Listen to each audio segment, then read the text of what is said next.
High সবাইকে, কেমন আছেন সবাই? নিশ্চয়ই খুব ভালো আছেন। প্রতিদিনের তুলনায় আজকের ভিডিওটি একটু ভিন্ন ধরনের।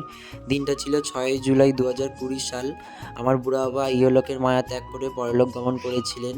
ফার্স্টে ভেবেছিলাম যে আপনাদের সাথে কোনো রকম এই ধরনের ভিডিও শেয়ার করব না, কেননা আমি চাইনি যে এই ধরনের কোনো রকম ভিডিও আপনাদের সাথে শেয়ার করি। তারপরে বাড়ির সবাই বললো যে কেন শেয়ার করবি না, কেননা বুড়া বাবা বেঁচে থাকাকালীন কোনো রকম ভিডিও বা সেইভাবে ফটোসও সেইভাবে নিয়ে হাতে গোনা কয়েকটা ফটোস আছে। যাই হোক, সেই জন্য এই মুহূর্তটা একটু ক্যামেরাবন্দি করে রাখলাম। আপনাদের সকলের কাছে আমার একান্ত অনুরোধ যে কেউ এই ভিডিওটি কটু দৃষ্টিতে দেখবেন না। আপনারা সকলেই আমার বুড়া বাবার আত্মার শান্তি কামনা করবেন, যেন বুড়া বাবা যেখানেই থাকে খুব ভালো থাকে। আমি ছোট থেকে আমার দাদু বা ঠাকুরদা আমি কাউকেই পাইনি। আমি ছোটবেলা থেকে আমি আমার বুড়া বাবাকে দেখেছি, সেহেতু আমার বুড়া বাবা না আমাকে খুব ভালোবাসতো। যাই হোক, এইসব প্রসঙ্গে আজকে আর গেলাম না। এখানে আমি, দিদি, ছোটদি, মামুনি আমরা সকলেই বুড়া বাবা একটু একটু করে ফুল দিয়ে প্রণাম করলাম। সো চলুন, আজকের ভিডিওটি এত পর্যন্তই। সকলে অনেক অনেক ভালো থাকবেন, সুস্থ থাকবেন, সাবধানে থাকবেন।